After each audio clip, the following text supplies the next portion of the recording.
Atos 2.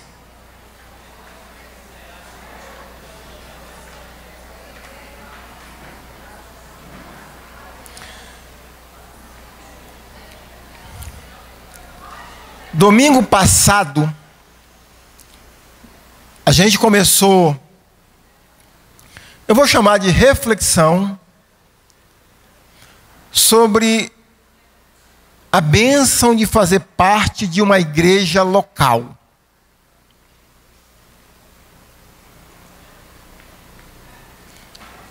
O texto que nós usamos e vamos continuar usando hoje é Atos 2, aonde a Bíblia relata um fenômeno ou um acontecimento que marcou esse período no qual nós chamamos assim de a Era da Graça. A descida do Espírito Santo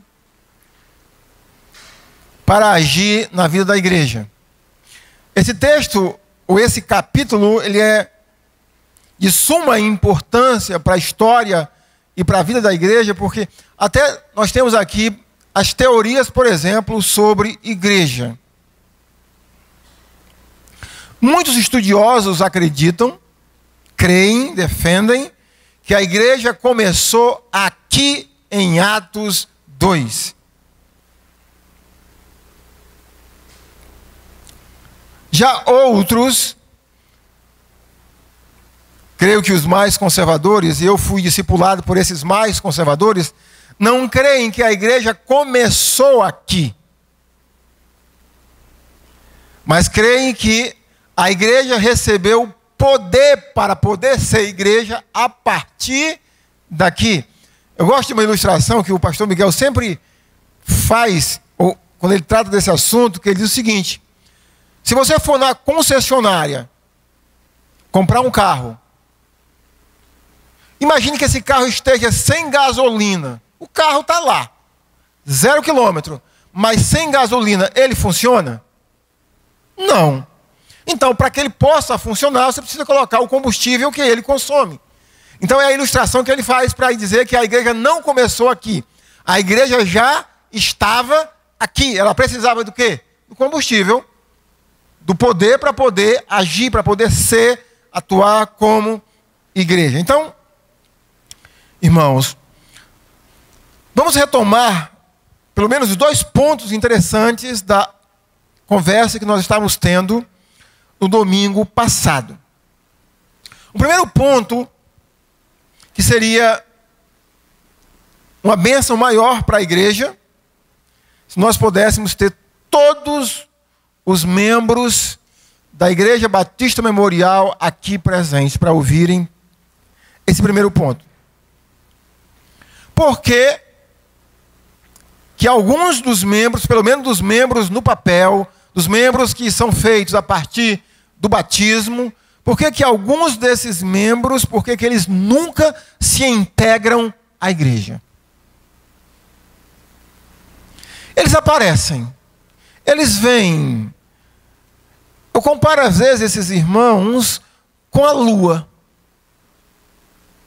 Né? A lua aparece novinha, desconfiada, e aí ela vai crescendo, crescendo, crescendo.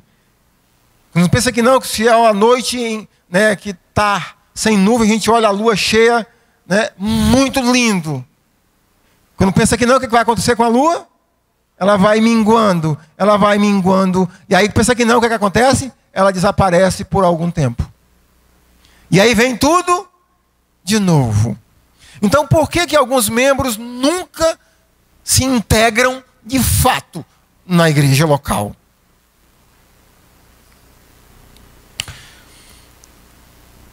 Eu citei algumas coisas que podem levar a isso.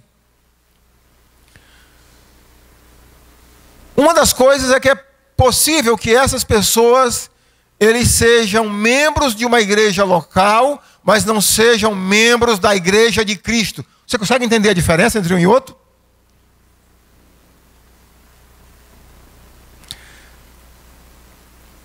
Um outro motivo é porque a própria igreja local,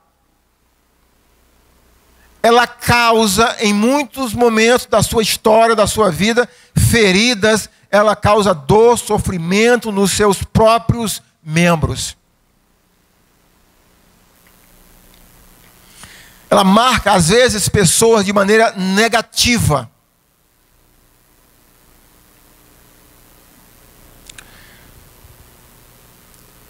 Feridas pela própria igreja. E há uma outra forma que a igreja ultimamente tem feito isso com os seus membros.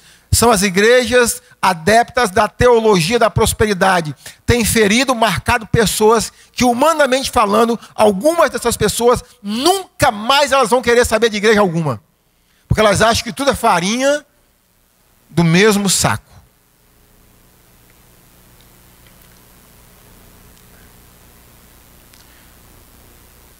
Mas elas não se integram na igreja. O segundo ponto que eu quero retomar é que, naturalmente, essas pessoas que não se integram na igreja local, elas naturalmente vão também ter consequências nas suas vidas espirituais. Por exemplo, essas pessoas sempre serão sozinhas. Na hora de uma dor, de uma necessidade, infelizmente, elas sempre estarão sozinhas. Em outras palavras, elas não têm irmãos na prática.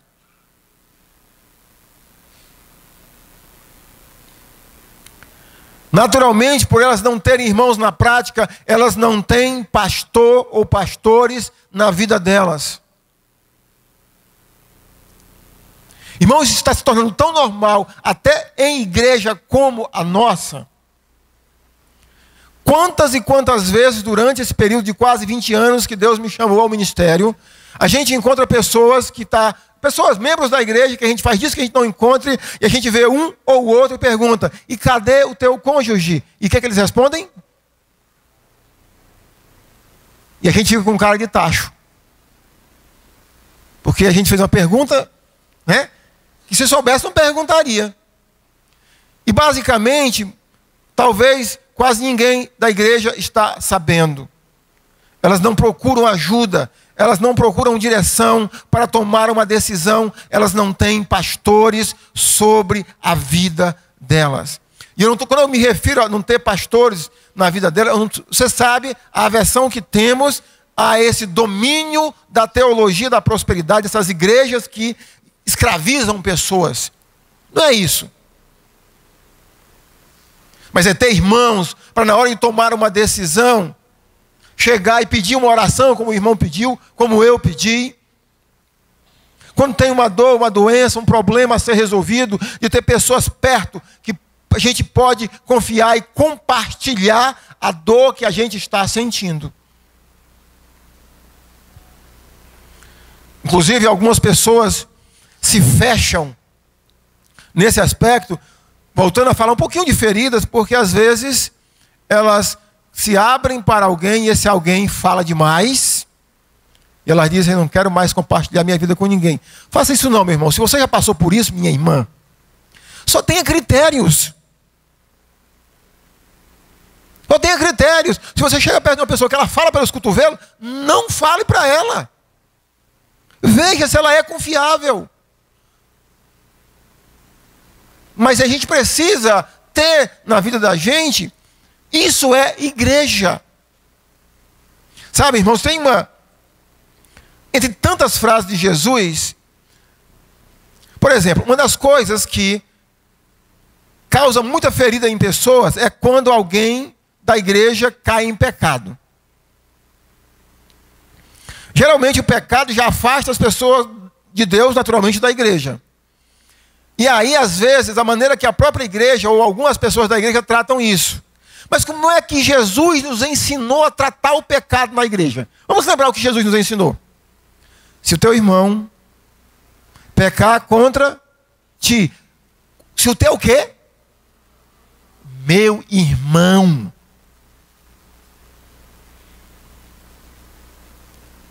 Mas eu não sou mais criança para saber, meus irmãos, que é utopia minha achar que alguns de nós tratam os outros como irmãos. E como isso me dói. Como isso me dói. Porque quando um irmão em Cristo cai em pecado, para alguns parece que foi, se é que tem inimigo, o maior inimigo. Alguns dias atrás eu soube de uma situação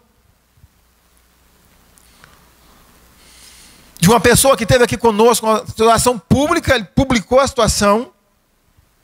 E quando eu ouvi algumas pessoas rindo sobre a situação, eu admoestei. Porque você faria isso se fosse com o seu filho? Sua filha? Você faria isso? Você riria? Eu não sei se a palavra existe, mas você brincaria com o assunto? Então, Jesus fala, se o teu irmão pecar contra ti. O que é que Jesus diz? Vai, em outras palavras, senta com ele. Em outras palavras, ouve ele. Aconselha ele. Traz ele de volta. E se ele voltar, o que Jesus falou? Ah, teu irmão. Uhum. Sim.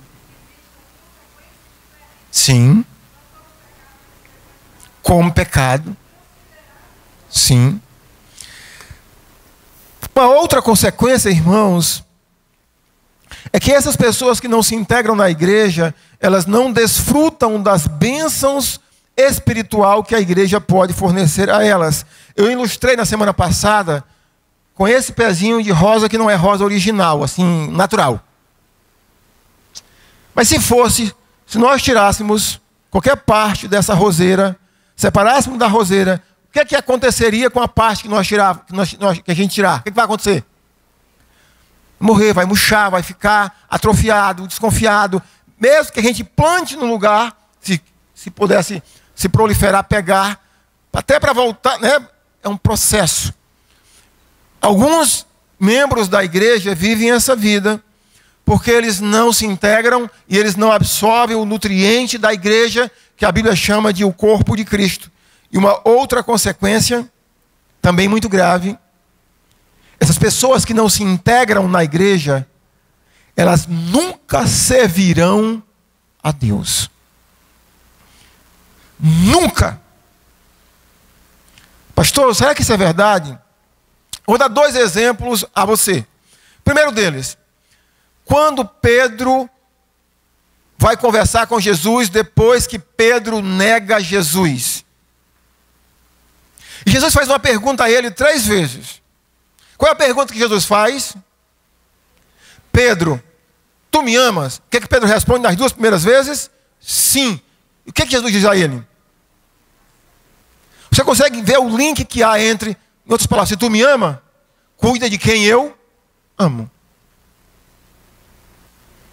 Uma outra passagem também, no Evangelho de João registrada, é quando Jesus está na cruz e está Maria, mãe de Jesus, e João, possivelmente, o apóstolo amado. O que é que Jesus fala para João? Vocês sabem? Eis aí a tua mãe. E o que é que Jesus fala para Maria? Eis aí teu filho. Consegue entender o link aí? Cuida dela, cuida dele. Se a gente não se integra na igreja, nós não cuidaremos das pessoas que Deus quer que você e que eu cuide. Não ter ministério é não servir a Deus. Vamos ler os versículos de 41 a 47.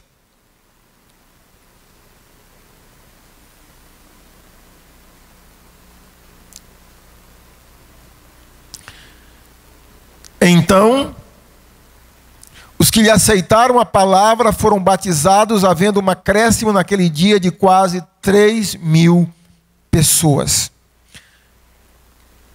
E perseveravam na doutrina dos apóstolos, na comunhão, no partir do pão e nas orações. Em cada alma havia temor, e muitos prodígios e sinais eram feitos por intermédio dos apóstolos. Todos os que creram estavam juntos e tinham tudo em comum. Vendiam as suas propriedades e bens, distribuindo o produto entre todos, à medida que alguém tinha necessidade. Diariamente perseveravam unânimes no templo, partiam o pão de casa em casa e tomavam suas refeições com alegria e singeleza de coração, louvando a Deus e contando com a simpatia de todo o povo. Enquanto isso, acrescentava-lhes o Senhor, dia a dia, os que iam sendo salvos. Voltando agora um pouquinho mais, o capítulo 2, no início, vamos ler os versículos de 1 a 4.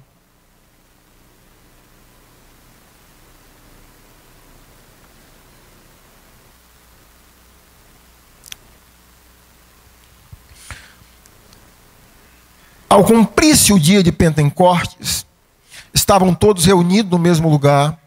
De repente veio do céu um som como de um vento impetuoso, encheu toda a casa onde estavam assentados. E apareceram, distribuídas entre eles, línguas como de fogo, e pousou uma sobre cada um deles.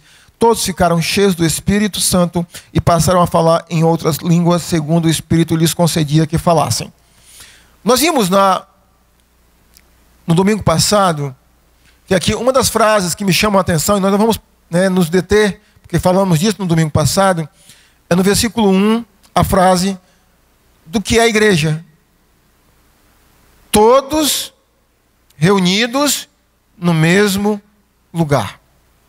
Mas como eu quero falar hoje das bênçãos de fazer parte de uma igreja local, eu quero, irmãos, aqui enumerar pelo menos 6 bênçãos para a vida de cada membro da igreja, que naturalmente é integrado a esta igreja. Quando eu digo esta igreja, a uma igreja local. A primeira coisa, irmãos, é por congregar, é por estar unido junto, sobretudo nos cultos públicos da igreja, que o cristão recebe de Deus a energia que ele precisa para glorificar o seu nome.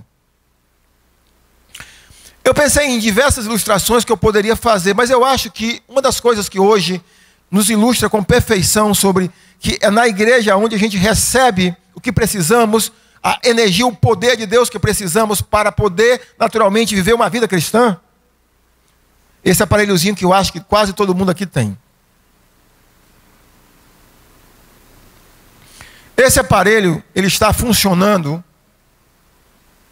partindo do princípio que ele está bom, porque ontem à noite, quando eu fui dormir, eu coloquei ele para recarregar. De manhã, naturalmente, eu olhei e ele estava com 100% da sua capacidade de armazenamento de energia para poder funcionar. E ele vai funcionar por um período, enquanto essa energia que ele captou, que ele recebeu, for necessária. Meus irmãos, a vida de congregar, de estar reunido com a igreja, é muito semelhante. Congregar não é vir para abençoar. Congregar é vir para ser abençoado. Estar integrado numa igreja é você poder vir à igreja e captar de Deus e receber de Deus por meio da própria igreja, daquilo que ela oferece, o que nós precisamos, o poder de Deus para podermos glorificar o seu nome. Aqui no texto diz, no versículo 4, é claro que, partindo do ponto, eu não quero distorcer a Bíblia, que aqui é um momento único na história da igreja, a descida do Espírito Santo. Mas o que acontece aqui é que todos os que estão aqui reunidos no mesmo lugar, todos são cheios de quê? Do Espírito Santo, que é o poder de Deus agindo em mim, agindo em você, para podermos glorificar a Deus. Olhe como isso é de fato o que Jesus ensina. Jesus está sendo assunto aos céus. Os discípulos, pelo menos os 10 apóstolos, estão ali com Jesus. No verso 6 diz assim, do capítulo 1: Então, os que estavam reunidos lhes perguntaram: Senhor, será este o tempo em que restaures o reino a Israel? Respondeu-lhes: Não vos compete conhecer tempos ou épocas que o Pai reservou pela sua exclusiva autoridade. Agora vem o texto, o versículo específico que eu quero. Se você souber de qual, como eu sei, eu acho, diga comigo. Mas recebereis poder ao descer sobre vós o Espírito Santo, e sereis minhas testemunhas tanto em Jerusalém, Judeia, Samaria e confins da terra. E eles estavam reunidos no mesmo lugar. O Espírito Santo veio e encheu-lhes de poder para eles poderem glorificar a Deus aonde quer que eles estivessem. Meus irmãos, eu não quero e nunca vou criar em você, ensinar você a ter uma mentalidade religiosa. Quando eu lhes digo isso, eu não estou ensinando, a Bíblia não ensina que é só na igreja, é só no culto público que nós somos cheios do Espírito Santo. Não. Mas fica claro por esses tantos outros textos que sim, o culto público, quando a igreja se reúne, Deus está em nosso meio, agindo, trabalhando nos nossos corações. E coisas acontecem, né, fenomenais quando a igreja está reunida. Quando que você vai aprender isso?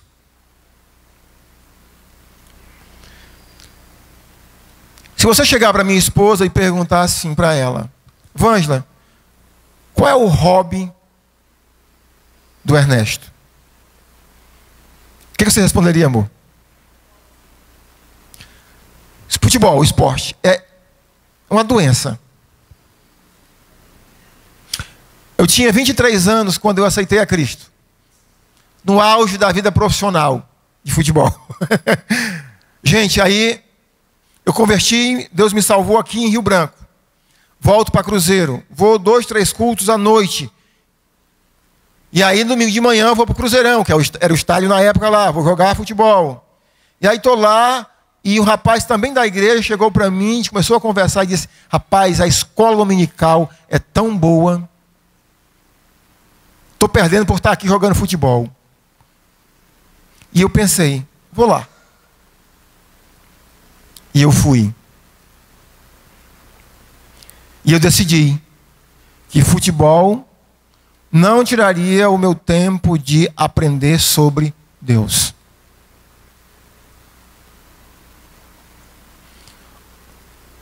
Olha, gente, eu já fui para a igreja, o Flamengo está jogando. Gente, eu fico me coçando todinho.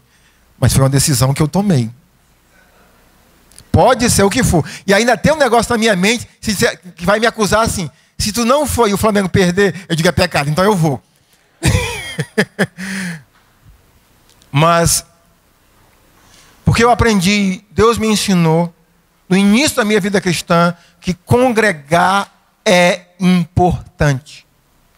Que estar comprometido, integrado numa igreja local é importante. Agora escute, eu aprendi isso no início da minha vida cristã. Eu não vou acusar ninguém, só a maioria. Vou dizer a maioria, mas vários de vocês só vêm um culto por semana. Alguns de vocês que estão hoje de manhã não virão hoje à noite. Sabe por quê? Mentalidade católica. Deixa eu só, depois a gente... o ponto é que quem não vem porque não quer. E aí, eu não estou falando hoje esporadicamente, eu estou falando de um estilo de vida. E aí, não estão nos outros cultos. Não estão nos outros cultos. E talvez, se você já tem anos na vida e você sempre foi assim, possivelmente, você nunca vai mudar. Porque é aquele velho ditado, papagaio velho não aprende a falar. Você não aprendeu no início da sua vida cristã. Muitos de nós,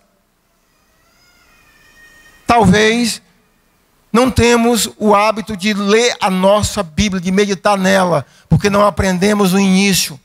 Muitos de nós não temos o hábito de tirar um tempo para orar, porque não aprendemos no início da vida cristã. Eu também aprendi no início da minha vida cristã que Jesus comparou a um convertido, a um novo convertido, comparou com uma criança.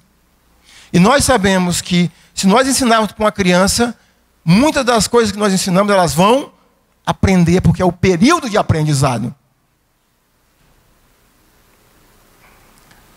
Quando a gente passa essa etapa, não é que a gente não aprenda mais, mas as dificuldades são outras. Meus irmãos, congregar é algo que todos nós precisamos tomar uma decisão.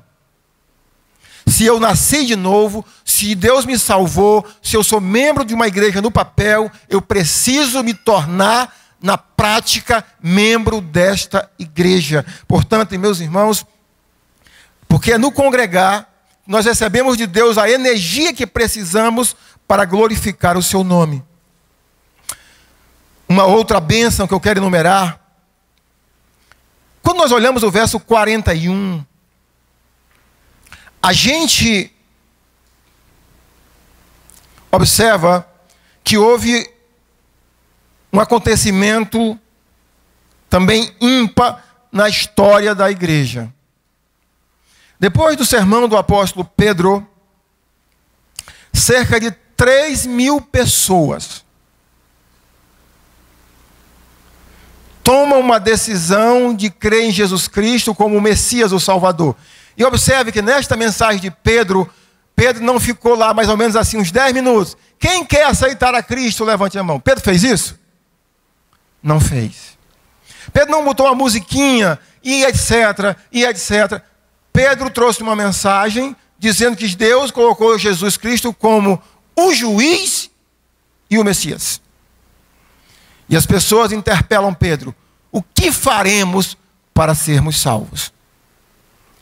Pedro então diz que eles precisavam arrepender-se dos seus pecados e serem batizados. E nesse dia há um acréscimo, ou seja, cerca de 3.000 pessoas são submetidas ao batismo. Mas aí fica uma pergunta: como saber se de fato essas pessoas de fato foram convertidas mesmo?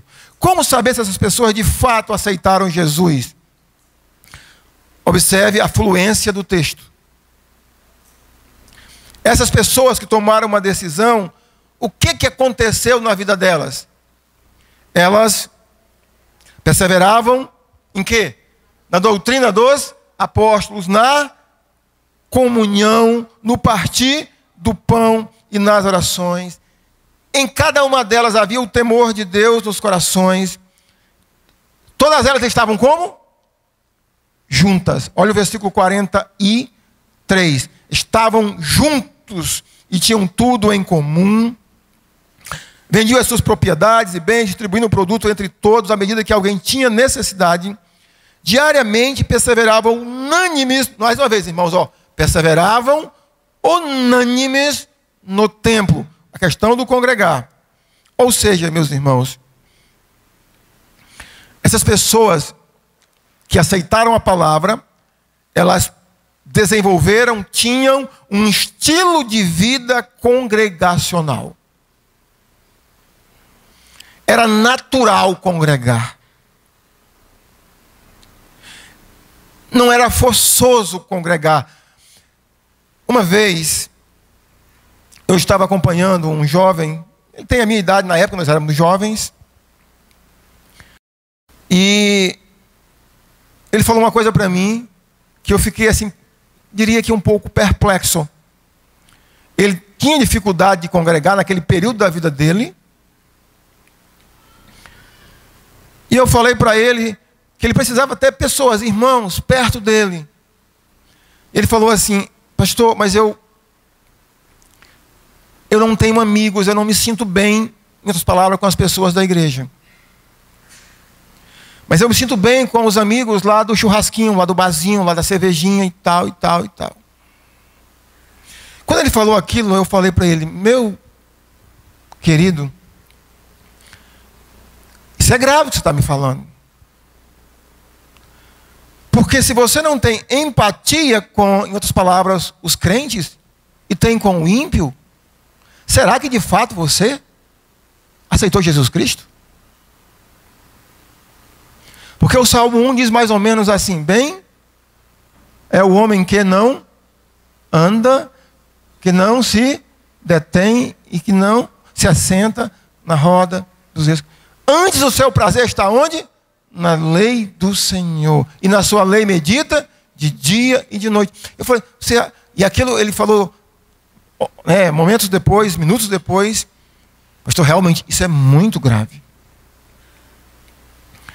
Mas eu diria também, meus irmãos, que é muito grave se tem pessoas aqui que congregar para elas é um peso, é um sacrifício. Porque essas pessoas aqui, meus irmãos, não era sacrificoso para elas. Eu não estou dizendo que tem dias que a gente não está, de fato. Tem dias que a gente vem por uma decisão. Mas se você é essa pessoa que de repente, quase sempre você está sem desejo, sem ânimo ou sem vontade e vir para a igreja, esse período de 1 hora, de 1h30 que nós ficamos reunidos, isso é pesaroso, isso é pesado para você, é que nem, perdoe, né, um linguajar lá do interior, é como levar bode para água.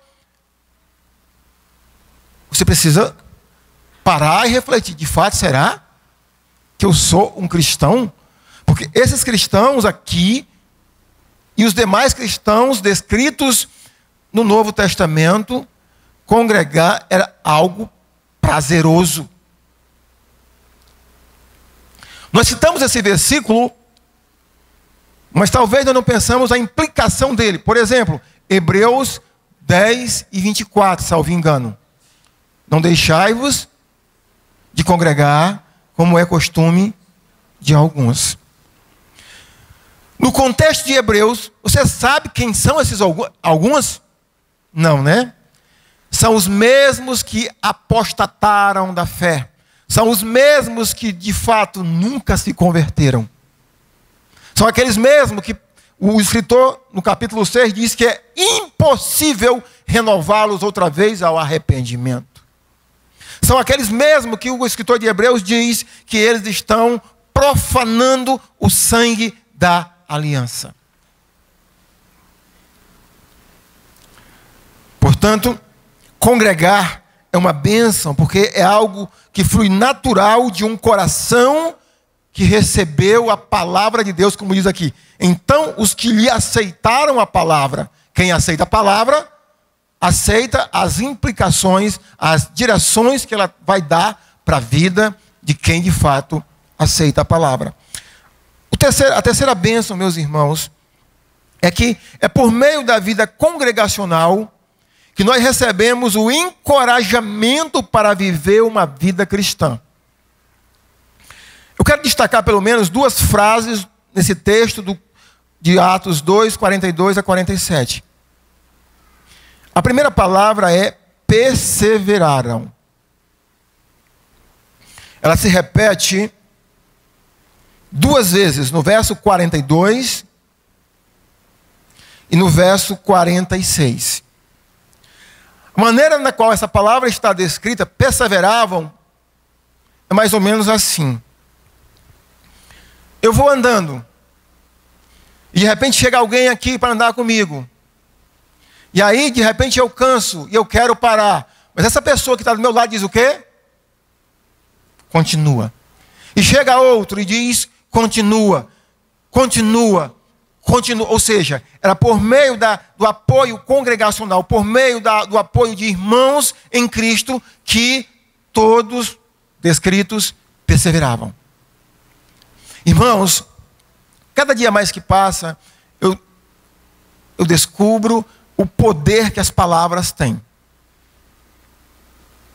Eu corro quase que diariamente E eu ia passando um dia, correndo mais 2 amigos, e 3 moças correndo aqui do outro lado, da nossa frente. Uma delas estava bem atrás e já ia parando. A mais cheinha, né? Mas só cheinha mesmo. Aí eu fui passando, eu falei, não para, não desiste, não para, não desiste. E passei, e fui. Minutos depois, eu estava na academia, mas não é da academia lá onde eu corro. As 3 moças estavam, e elas falaram assim, quando o Senhor falou aquilo para ela, ela nos ultrapassou e nós ficamos para trás dela. Eu lembrei da frase da minha esposa, as palavras têm poder. Gente, quando a gente está cansado, eu lembro que quando eu fiz o curso da Polícia Militar, faz muito tempo, eu estava fazendo o teste físico, a corrida. Eu não lembro agora quantos quilômetros era. Gente, eu passei, na época eu não era cristão, à noite na gandaia, joguei bola no dia anterior, acordei de ressaca e fui para a corrida. Eu estava correndo e eu não sei por qual motivo, o sapato me incomodou. Eu tirei o sapato. E como eu estava acostumado a andar de sapato, quando a gente começa a correr, jogar descalço, arranca aqueles, né, do pé da gente, aqueles calos que faz. Eu ia parar. E várias pessoas que me conheciam estavam à margem da rua, falaram assim, não para, não desiste. Eu fiquei em segundo lugar. Por que eu estou falando isso, meus irmãos? Porque quando nós estamos integrados, desânimo vem sim ou não? Tristeza vem sim ou não? Vontade de desistir vem ou não? Mas tem outro que vai dizer não, para, não desiste, continua. Porque eles perseveravam, porque estavam juntos. Uma outra palavra que eu quero enfatizar aqui, meus irmãos, sobre esse ponto de receber o encorajamento, é a palavra, no verso 43, a frase, em cada alma havia temor. Imagina só que uma pessoa que é cheia do temor de Deus, ela encontra um irmão que está vivendo uma vida no pecado, e esse pecado se tornou rotina na vida dessa pessoa. E esse irmão sabe. O que esse irmão vai dizer para o outro? Você não tem medo da mão de Deus na tua vida? Eu já contei essa história para você, vou contar de novo. O Daniel era criança, o nosso filho mais velho. Ele tinha no máximo 2 meses de vida. E aí, por ingenuidade, por inocência, eu pensei assim com a minha esposa. O Daniel é pequenininho, nós vamos para a igreja de pés, era quase meia hora de pés da nossa casa para a igreja. Né, de manhã na escola dominical, fica com o bichinho em casa e eu vou para a igreja sozinho. Depois de alguns cultos da escola dominical, a dona Beve, a esposa do pastor Miguel, percebeu. E ela chegou para mim e perguntou, né, sotaque americano, cadê Vângela? Cadê Daniel? Eu falei, dona Beve, estão em casa, né? O Daniel pequenininho. E ela olhou para mim assim e disse, você quer perder seu filho? Eu digo, não. Seu filho foi dado para você como bênção, Ernesto. Você está usando ele para impedir que a sua esposa venha para a igreja. Não deixe Deus tirar, não. Eu digo, não tira não, já vamos. E voltamos, ou seja, ela, né, para a igreja, Daniel para a igreja, e pela graça de Deus, está vivinho. Mas se não é uma pessoa cheia do temor de Deus, o que é que ela tinha me dito? O que é que ela tinha me dito? Está certo. Como é que eu diria? É racional ou não é? É racional. Temor de Deus. Quem tem temor e está junto com outros, transmite temor da santa e gloriosa presença de Deus na vida da gente. Uma das palavras-chave, meus irmãos, como eu falei, é perseveravam. Todos os que creram estavam juntos. E Deus trabalha nas nossas vidas, irmãos, a partir da vida de outros irmãos. Sempre assim. Deus trabalha nas nossas vidas a partir da vida de outros irmãos. A quarta bênção é que por meio da vida congregacional, você pode ser um instrumento usado por Deus para alcançar outros para Jesus Cristo. No verso 47, depois que descreve a maneira que viviam essas pessoas que aceitaram a palavra, olha o que diz o verso 47. Louvando a Deus e contando com a simpatia de todo o povo. Enquanto isso acrescentava-lhes o Senhor, dia a dia, os que iam sendo salvos. Quando a gente olha o versículo 47 e vê essa descrição de como Deus salvava pessoas nesse período, a mim me dá nostalgia, desejo de que os nossos dias também fossem assim. Mas imagina só, meus irmãos, aqui o período que essa igreja vivia. Quem não era, no geral, quem não era a favor deles eram contra eles. Uma perseguição intensa contra eles. Claro que ainda viriam outras grandes perseguições. Mas aqui diz uma frase que as pessoas olhavam esse estilo de vida e tinham simpatia. Eu desconfio, irmãos, é que essa simpatia vinha pelo estilo de vida que essas pessoas viviam. De fato, eles viviam uma vida congregacional, uma vida de família. Se importavam uns com os outros, oravam uns pelos outros, comiam junto uns com os outros. Eles estavam sempre reunidos. Quando a igreja vive como igreja, irmãos, isso atrai pessoas. E o contrário também é verdadeiro. Quando a igreja não vive como igreja, isso repele pessoas.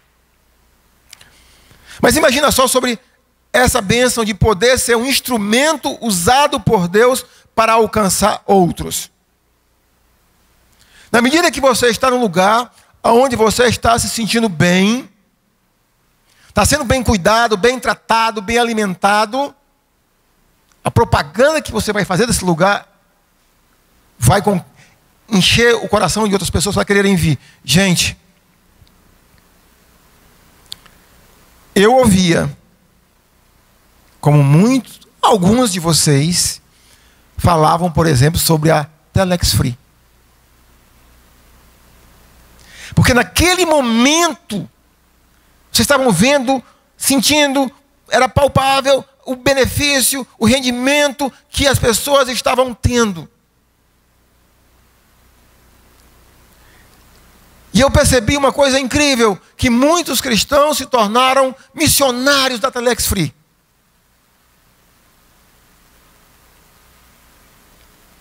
Porque eles estavam, sentindo o benefício. Esses cristãos aqui, irmãos, sentiram o benefício de fazer parte de uma igreja. Se tornaram missionários, porque eles sentiam nas suas vidas que a vida congregacional fazia diferença, que Jesus fazia diferença, e eles eram levados naturalmente a proclamarem a sua fé, e ao proclamarem a sua fé, Deus agregava pessoas a cada momento, a cada dia Deus salvava pessoas por meio da vida individual de cada um deles.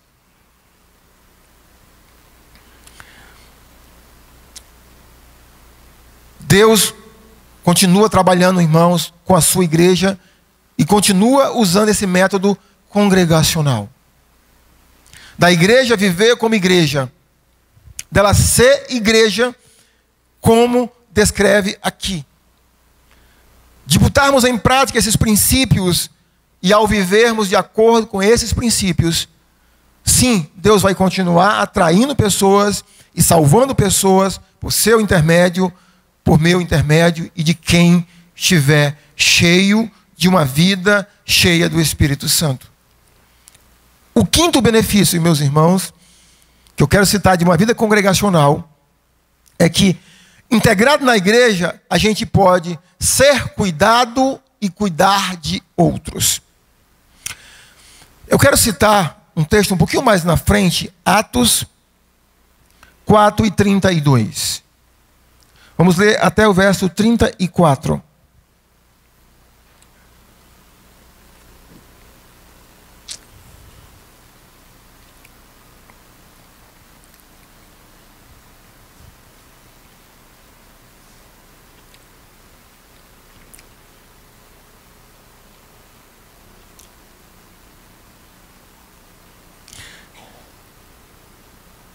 Diz assim: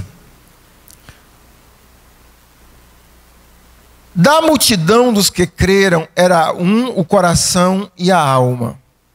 Ninguém considerava exclusivamente sua nenhuma das coisas que possuía. Tudo, porém, lhes era comum.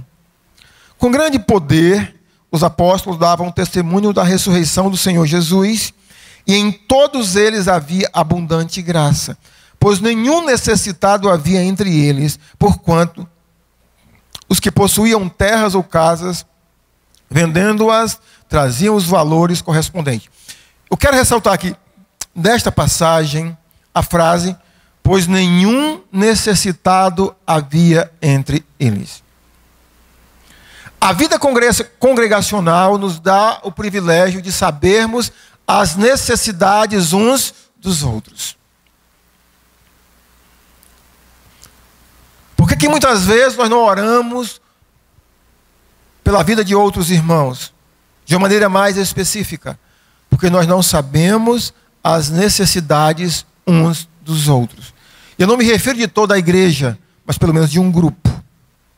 Uma das coisas que eu aprendi nos últimos anos, uma maneira geral que eu possa orar pela igreja de maneira coletiva, é aquela oração que o apóstolo Paulo faz em Colossenses 1, a partir do verso 9, que ele diz assim: ele ora a Deus pedindo à igreja, para a igreja estar transbordante da vontade de Deus, para a igreja também estar cheia do conhecimento e de sabedoria espiritual, da igreja viver de maneira digna do Senhor, de frutificar em toda boa obra e de continuar crescendo cada vez mais.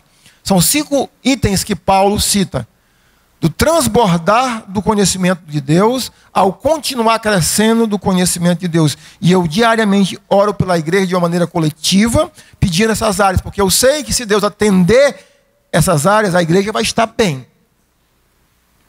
Mas de orar por um enfermo, de orar por um casamento, de orar por um filho, de orar por uma necessidade específica, porque às vezes nós não temos vida congregacional e nós não podemos cuidar e naturalmente ser cuidado. Essa igreja aqui, irmãos, ela era cuidada e também as pessoas cuidavam umas das outras. Um outro texto que eu quero citar, Atos 9, capítulo 9, versículo 36 a 43.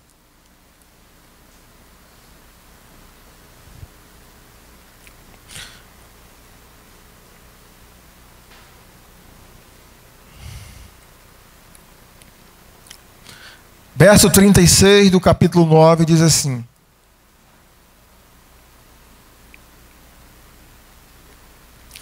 havia em Jope uma discípula por nome Tabita, nome este que traduzido quer dizer Dorcas. Era ela notável pelas boas obras e esmolas que fazia. Ora, aconteceu naqueles dias que ela adoeceu e veio a morrer. E depois de a levarem, puseram-na no cenáculo. Como Lida era perto de Jope, ouvindo os discípulos que Pedro estava ali, enviaram-lhe 2 homens que lhe pedissem: não demores em vir ter conosco. Pedro atendeu e foi com eles. Tendo chegado, conduziram-no para o cenáculo, e todas as viúvas o cercaram, chorando e mostrando-lhe túnicas e vestidos que Dorcas fizera enquanto estava com elas. Mas Pedro, tendo feito sair a todos, pondo-se de joelhos, orou, voltando-se para o corpo, disse: Tabita, levanta-te. Ela abriu os olhos, vendo a Pedro, sentou-se. Não vou enfatizar aqui a ressurreição de Dorcas. Vamos comentar um pouquinho sobre essa questão de vida congregacional, o que aconteceu com a morte de Dorcas. O que aconteceu no meio da igreja? As pessoas que eram cuidadas por Dorcas sentiram muita falta dela. Agora deixa eu lhe fazer uma pergunta a você e naturalmente a mim. Se nós fôssemos a Dorcas hoje, Deus nos levasse, Será que meus irmãos iam sentir falta de mim? Ou talvez, depois de dias depois do falecimento, um ou outro irmão diria assim: eu nem sabia. Eu não tinha sentido a falta dele aqui. Essa mulher, meus irmãos, claro, além da vida congregacional dela, ela era uma mulher de boas obras. Ela cuidava, ela dava esmola das pessoas mais necessitadas do que ela. Mas quando ela morreu, as outras pessoas que eram cuidadas por ela, cuidaram dela. As viúvas que eram cuidadas por Dorcas procuraram Pedro, mais ou menos assim, ó, tá aqui, ó, tá vendo o que ela fazia por nós? Tá aqui, tá vendo por que nós estamos sentindo tanta dor? Porque era essa mulher que cuidava da gente. Dorcas cuidou de viúvas, e depois que ela morreu, as viúvas cuidaram dela. E ela ressuscitou, Pedro trouxe ela de volta. E eu imagino que depois desse momento, aí que Dorcas fez as túnicas mesmo, porque, né? Cuidar e ser cuidado. E por fim, irmãos, eu quero citar uma última coisa. Nem vou ler o texto. 1 Coríntios capítulo 5 nos diz que a vida congregacional nos protege, nos guarda de Satanás. Aquela passagem daquele jovem que está vivendo uma vida pecaminosa, tendo relações sexuais com a mulher de seu pai.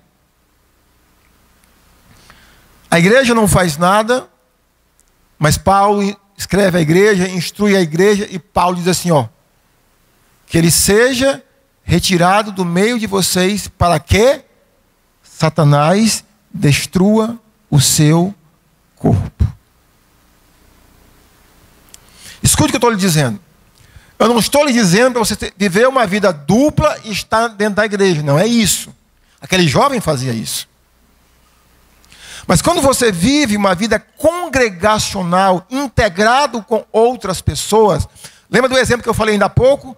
Da irmã que chegou para mim e disse, Ernesto, não faz isso. Não deixa teu filho em casa, ensina ele desde criança a congregar. Ela passou para mim o temor de Deus que ela tinha, o que ela tem.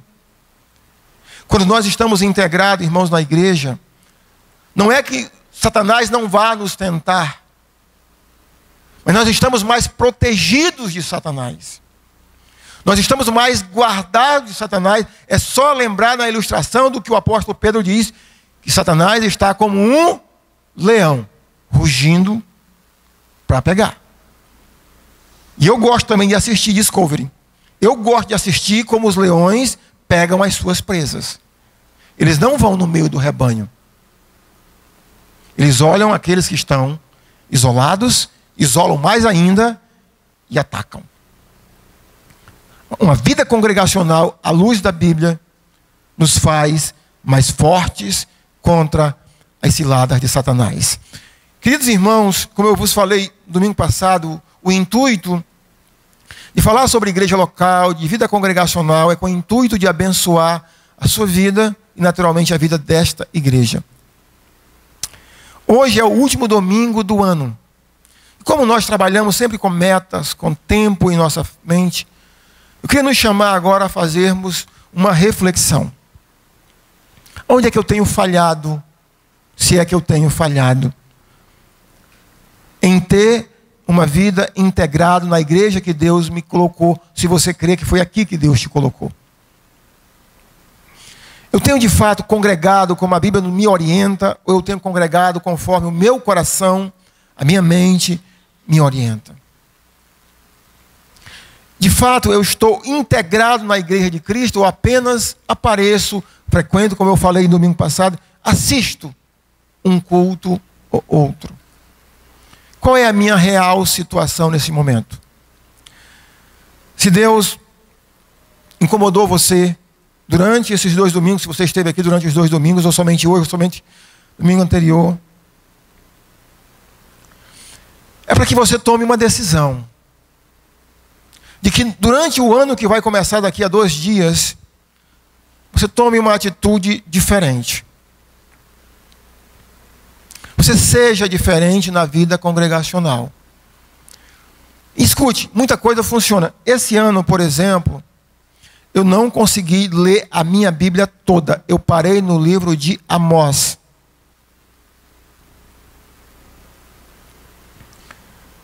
A Bíblia sequencialmente, tá? E eu, há uns 2 dias atrás, estava meditando e eu já tomei alguns passos para corrigir o que foi feito esse ano. E uma das coisas que eu vou fazer, irmãos, é no dia 1º de janeiro, pela graça do nosso bom Deus.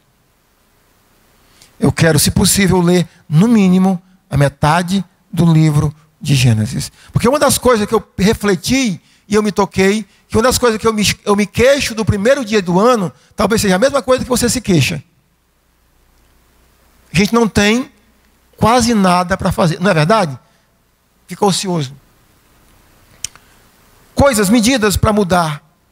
Então, que Deus ajude você a tomar essa decisão, ter atitude que durante o ano que vai começar, agora daqui a pouco mais de 48 horas, pouco menos de 48 horas, seja diferente. Que você se integre à igreja que Jesus te colocou. Que você de fato seja um membro ativo desta igreja. Que você possa servir a Deus de fato. Nesta igreja onde Deus te colocou. Amém?